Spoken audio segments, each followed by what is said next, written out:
Estamos de volta com TocaCast.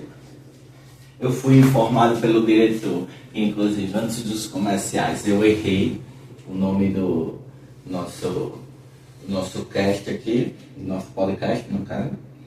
Mas não é TocaTest, é TocaCast. Sim, voltando, doutora, vamos para a próxima pergunta. Que no caso seria agora, qual a melhor postura da mãe e do bebê quando for ser realizado a amamentação? Certo, pronto. Eu trouxe até uma bonequinha aqui para representar mais ou menos o bebê. Não representa muito porque o bebê é molinho e a boneca é meio durinha, mas dá para mais ou menos as pessoas que estão nos assistindo saber. Pronto. E uma coisa que eu esqueci de dizer, de informar. Enquanto estiver amamentando, não precisa dar água para o bebê. Ele vai ser só amamentado. Porque, como eu falei antes, eu frisei que o próprio leite tem água, aí não há necessidade.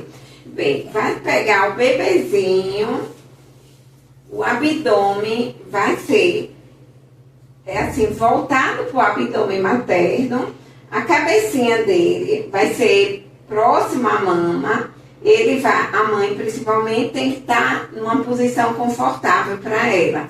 Porque lembrar sempre que é importante isso, que ela vai amamentar. Então ela tem que estar nessa posição.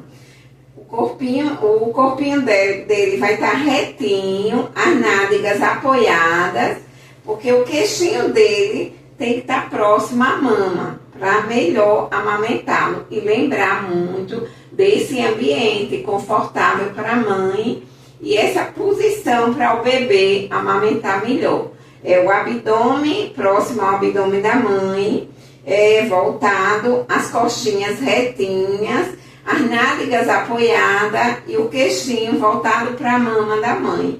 É muito importante a posição do bebê. E inclusive frisando que é necessário também que esteja confortável. Isso, ambiente confortável para a mãe, porque além de confortável, ser muito barulho para a criança não se distrair. Certo, doutora. Vamos para a próxima pergunta.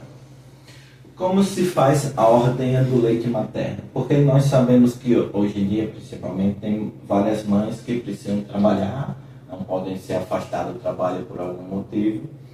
E aí, como seria realizada essa ordenha?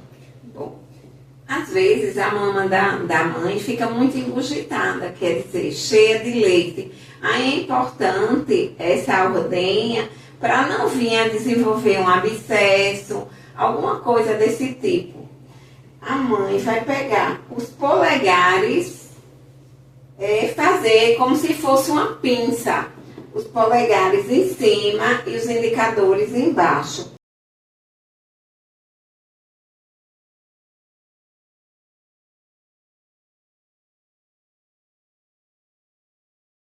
E vai fazer movimentos em pinça no peito, não ficar deslizando para não ferir o peito, a mama, né? Ela vai fazer os movimentos em pinça para o leite sair. Os polegares e os indicadores, um abaixo da auréola e os dois acima da auréola. E fazer esse movimento em pinça, para tirar, fazer essa ordenha do leite materno. Porque, como eu falei, é muito importante, porque pode levar à formação de abscessos, que é muito doloridos para a mãe. Inclusive, eu acho que possivelmente deve ser uma dúvida das mães que estão nos assistindo, até as futuras mães, se esse processo é doloroso de alguma maneira. Dói um pouquinho, mas o que dói mais é a formação desse abscesso. Por isso que é importante a ordenha nesse caso, para não formar abscesso, para doer mais.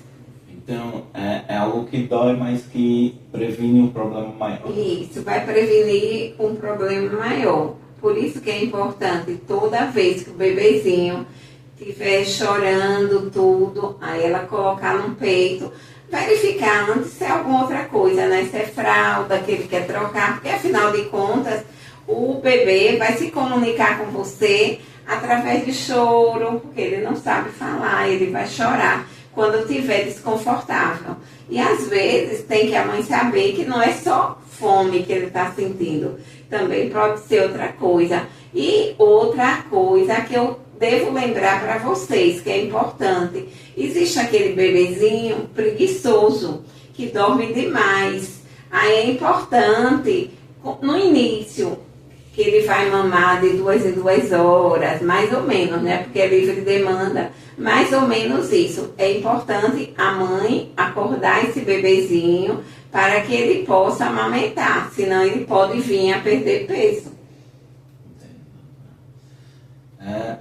Saciada essa nossa dúvida, iremos para a próxima pergunta, inclusive agora, que remete a algo que você falou anteriormente, que enquanto o bebê estiver amamentando, ele não precisa tomar água e possivelmente não precisa de outros alimentos, correto? Afinal, o leite estará provendo a ele todos os nutrientes que ele precisa.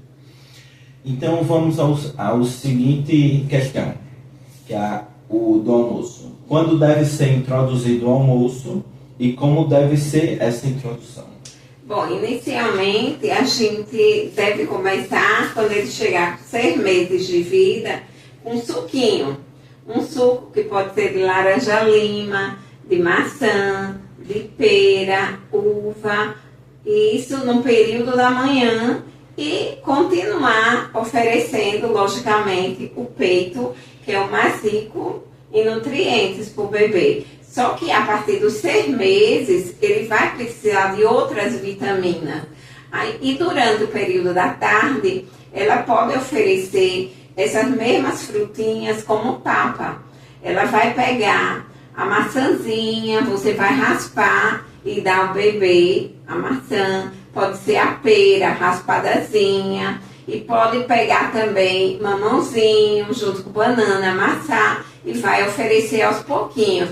E isso é muito importante que vocês saibam que isso você vai oferecer com a colherinha. Você não vai dar em mamadeira, nem chuquinha, vai ser com a colherinha para não desestimular a amamentação. Mas a questão de frutas seria mais categorizado como lanche, correto? Agora, quanto a carne, macarrão, arroz, feijão... Sim, certo. Como um almoço, como o senhor falou. O almoço vai ser introduzido depois. Você primeiro vai entrar com esses suquinhos, como eu falei, para o bebê ir se adaptando. Com isso, é uma coisa mais leve. E isso você vai introduzindo aos poucos. Você não pode introduzir de uma vez para o bebê. Você vai oferecendo aos poucos para o bebê. E quanto ao almoço, você vai introduzindo aos pouquinhos também, vai introduzindo como se fosse da família, meio-dia. Você vai oferecer leguminosas, cereais, folhas, a carnes, você já pode introduzir nesse período. Você vai oferecer essa comidinha para ele como se fosse uma papa, uma papinha. É a primeira refeição com sal, mas o sal que você coloca é muito pouquinho, quase nada. Você pode colocar até quando for fazer essa sopinha, esse almoçozinho para o bebê, você pode colocar até uma colher, menos de uma colher de margarina, metade, para misturar, para dar um saborzinho melhor. Aí você coloca a carne, pode desfiar e machucar tudinho, o almoçozinho, e oferecer aos poucos com a colherinha para o bebê. Entendi, doutora. Inclusive, nossas perguntas já estão chegando ao fim. Aí, novamente, teremos que fazer uma outra pausa para os comerciais, sendo que não vão embora. Afinal, como a senhora disse, a introdução alimentar. Porque nossos telespectadores mandaram várias perguntas, mas nós já nos adiantamos na preparação das cartelas que a questão da introdução alimentar vai do amamentamento para o lanche, então o almoço, e finaliza com a introdução ao jantar. Infelizmente não temos tempo agora, mas todos que estiverem nos esperando a nossa volta, nós finalizaremos nossas perguntas com a introdução ao jantar. Certo. Então eu novamente me despeço juntamente da senhora, de nossos telespectadores, e até mais.